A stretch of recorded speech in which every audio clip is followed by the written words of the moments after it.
प्यारे दोस्तों, राधे राधे, जय श्री कृष्णा। दोस्तों, आपका आपके चैनल में हार्दिक स्वागत है। आज मैं आपको भगवान शिव और तारकासुर के वध की पौराणिक कथा सुनाने जा रही हूँ। ध्यान पूर्वक सुने। दोस्तों, जब भगवान शिव और पार्वती का विवाह बड़ी धूमधाम से संपन्न हो गया तो दोस्तों भगवान शिव अपनी नई नवेली दुल्हन माता पार्वती को साथ लेकर कैलाश पर्वत पर लौट आए। वहाँ पर दोस्तों उनका सेवक नंदी पहले से ही तैयारी कर रहा था। भगवान शिव और माता पार्वती के सुहाग कक्ष को फूलों, लताओं और मालाओं से भी सजाया गया था। यह देखकर माता पार्वती नंदी पर बहुत ही प्रसन्न हुई। उसी समय वहाँ भगवान शिव अपने अन्य गणों के साथ आ गए। उन्होंने भी उस सुहाग कक्ष को देखा जिसे नंदी द्वारा सजाया गया था और देखने के बाद नंदी की बहुत प्रशंसा की। अब क्या दोस्तों, भगवान शिव और माता पार्वती का विश्राम का समय हुआ तो भगवान शिव ने नंदी सहित सभी गणों को बुलाकर आदेश दिया, हम विश्राम करने जा रहे हैं, तुम लोग किसी को भी हमारे कक्ष में प्रवेश मत करने देना ताकि हमारे विश्राम में कोई बाधा उपस्थित ना हो। इतना कहकर दोस्तों भगवान शिव अपने सुहाग कक्ष में प्रवेश कर गए और अंदर से दरवाज़ा बंद कर लिया। प्रवेश द्वार के बाहर नंदी पहरा देने लगा और अन्य सभी गण भी पहरा देने के लिए बाहर विचरण करने लगे ताकि दोस्तों कोई भी व्यक्ति भगवान शिव और माता पार्वती के विश्राम में व्यवधान न डाल सके। अब दोस्तों भगवान शिव के विवाह का समाचार सुनकर असुरों का राजा तारकासुर अति प्रसन्न हो उठा। उसे प्रसन्नता इस बात की नहीं हुई कि भगवान शिव विवाह बंधन में बंध गए, बल्कि इस बात से हुई कि शिव विश्राम के अधीन है और अब उसके आतंक को कोई रोकने वाला भी नहीं है। इस अवसर का लाभ क्यों न उठाया जाए। तो दोस्तों तारकासुर ने उत्पात मचाना शुरू कर दिया। वह ऋषि मुनियों को परेशान करने लगा। ऋषि मुनियों द्वारा किए जाने वाले यज्ञों में बाधा डालने लगा।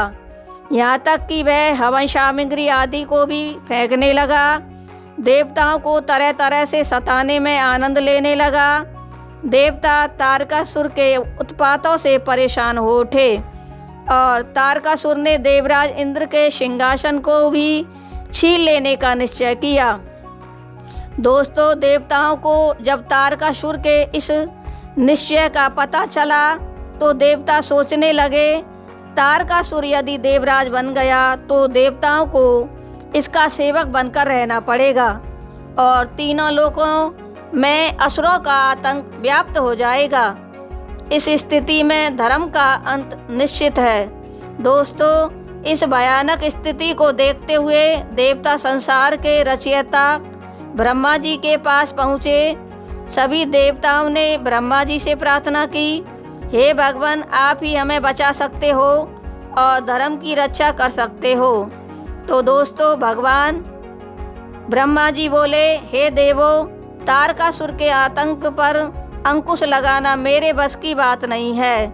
इस कार्य को सिर्फ भगवान शिव ही कर सकते हैं। आप सभी उनके पास जाइए और उनसे प्रार्थना कीजिए। इस प्रकार दोस्तों ब्रह्मा जी ने देवताओं को परामर्श दिया। अब क्या दोस्तों, सभी देवता भगवान शिव से मिलने के लिए चल पड़े। वे जब भगवान शिव के सुहाग कक्ष तक पहुँचे, नंदी ने उसे वापस जाने को कहा। तब देवताओं ने नंदी को तारकासुर के आतंक के बारे में बताया और नंदी से कहा कि आप भगवान शिव को सूचना दो कि देवतागण आपसे मिलने के लिए आए हैं। उनसे मिलना हमारे लिए अत्यंत आवश्यक है। दोस्तों नंदी बोला, देवगण क्षमा करें, मैं यह कार्य नहीं कर सकता। स्वयं भगवान शिव ने मुझे आदेश दिया है कि मैं किसी को उनके विश्राम में व्यवधान न डालने दूं और ना ही आपकी सूचना को उन्हें दे सकता हूं और ना ही आपको उनसे मिलने दूंगा। दोस्तों इस प्रकार से जब देवताओं ने देखा कि नंदी तथा अन्य गण उन्हें किसी भी स्थिति में भगवान शिव से मिलने नहीं देंगे। तो दोस्तों, इस स्थिति में सभी देवगण भगवान विष्णु के पास पहुंच गए और भगवान विष्णु को तारकासुर का सारा वृत्तांत सुनाया। तब दोस्तों, भगवान विष्णु ने देवताओं को परामर्श दिया कि तुम सभी मिट्टी का पार्थिव शिवलिंग बनाकर पंचाक्षरी मंत्र का जाप और भगवान शिव का आवाहन करो। अब देवताओं ने मिट्टी से पार्थिव शिवलिंग तैयार किया और हर हर महादेव का उच्चारण करते हुए वे पंचाक्षरी मंत्र का जाप करने लगे। दोस्तों, पंचाक्षरी मंत्र के जाप का स्वर जैसे ही शिव भगवान के सुहाग कक्ष तक पहुंचा तो वे अत्यधिक व्याकुल हो उठे और सोचने लगे कि कहीं ना कहीं देवगण किसी भारी परेशानी से घिरे हुए हैं, इसलिए वो मुझे पुकार रहे हैं। मुझे उनके पास तुरंत जाना चाहिए और उनकी परेशानी दूर करनी चाहिए। दोस्तों, शिव की व्याकुलता देख माता पार्वती ने भगवान शिव से पूछा, स्वामी क्या हुआ जो आप अचानक से इतने व्याकुल हो उठे?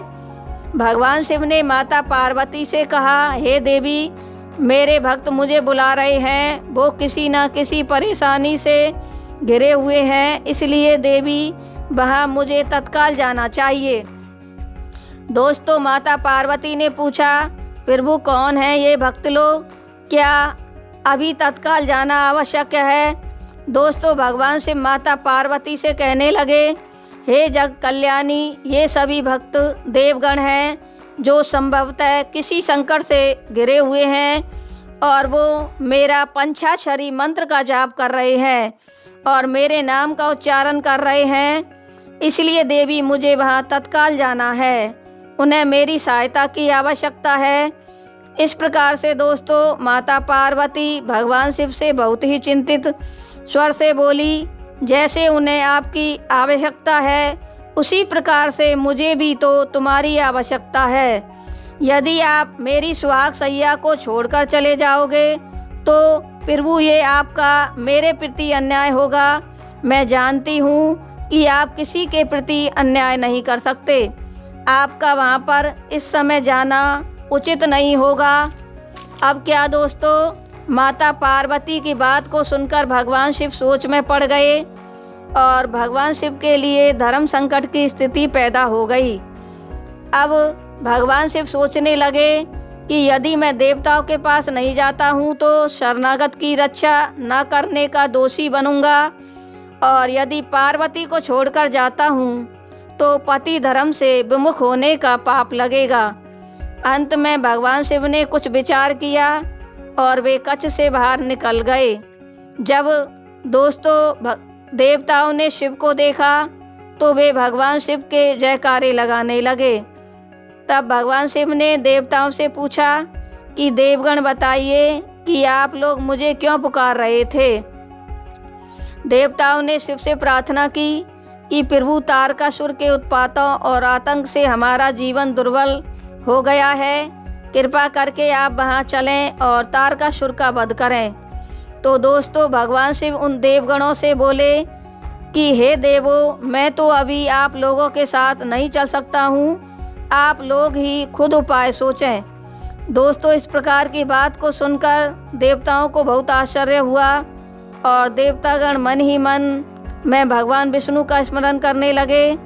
तब भगवान विष्णु प्रकट हुए और उन्होंने देवताओं को समझाया कि शिव स्वयं नहीं जा सकते तो वो एक पुत्र को पैदा करें और उसे तारकासुर का वध करने के लिए भेज दें। इस प्रकार का आदेश सुनकर दोस्तों देवतागण भागे भागे भगवान शिव के पास आ गए और देवताओं ने भगवान शिव से ऐसी ही प्रार्थना की जो भगवान विष्णु ने उन्हें बतलाया था। अब भगवान शिव ने जब देवताओं से ऐसी प्रार्थना सुनी तो उन्होंने तत्काल अपना वीर्य अग्निकुंड में छोड़ दिया और दोस्तों उस वीर्य से एक बालक का जन्म हुआ।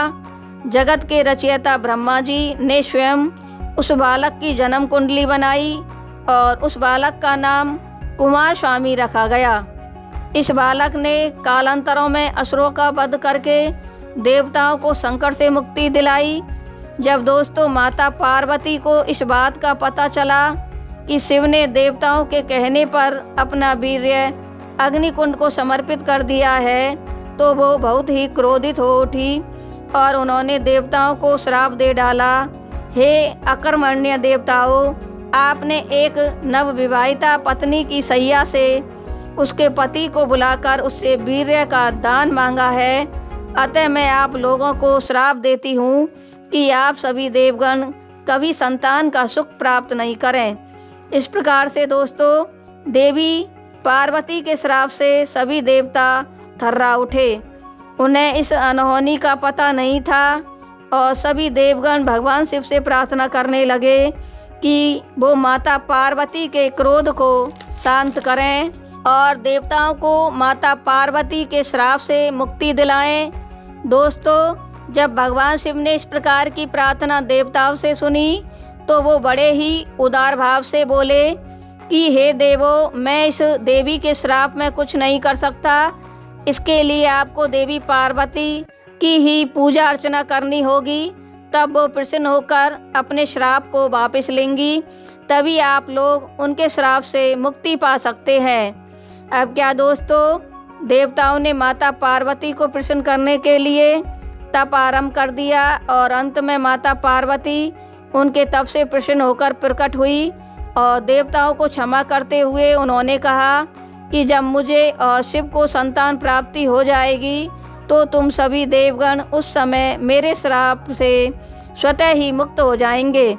इस प्रकार से दोस्तों समय के अनुसार भगवान शिव और पार्वती को 21 पुत्रों की प्राप्ति हुई, जो शिव के विभिन्न गण समूह के गणाधिपति बने और उसके साथ ही देवताओं को माता पार्वती के श्राप से भी मुक्ति मिली। प्रिय दोस्तों, मेरी यह कहानी आपको कैसी लगी? इसी प्रकार के और वीडियो देखने के लिए मेरे चैनल को लाइक और सब्सक्राइब करें तथा वीडियो को अधिक से अधिक शेयर करें। राधे राधे।